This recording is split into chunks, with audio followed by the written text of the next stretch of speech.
Yung oh.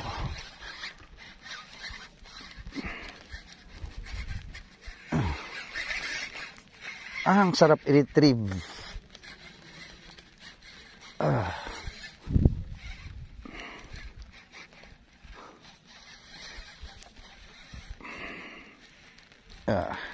Got one.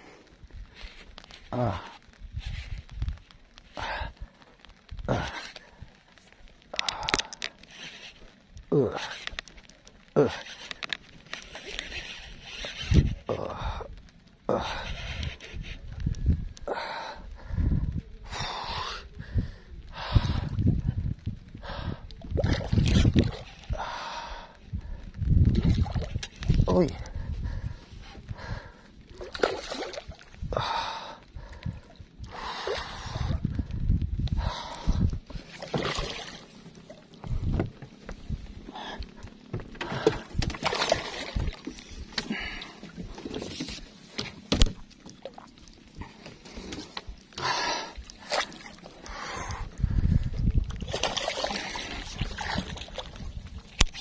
Landed.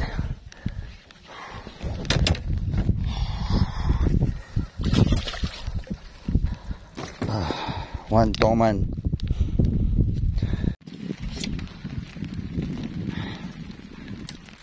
Catch of the day, August 6, 2025. Yan. Isang Toman. Medyo sa ibabaw ng mata lumusot yung hook eh. Pero i-release pa rin natin ito, mabubuhay naman. Ayan. Hindi naman masyadong fatal. Ayan. Toman of the day. Good size. Umuulan eh. Tapos medyo humupa naman ng konti ang alon, kaya nakakapagpakagat. Using the Raptor bait casting reel, 6.5 gear ratio, 200 full capacity. Ang sarap niyang i-retrieve kasi pag mabagal, mas malakas naman ang torque, kaya medyo parang goods na goods para sa akin ngayon yung 6 na gear ratio. Yan, open naman to eh, kasi itong spot ko almost 1,050 hectares, ganun kalaki.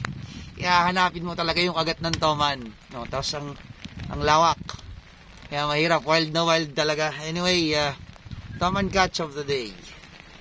Thank you Lord. Ang rod ko is yung Adventure medium. Again, using Angler Armor.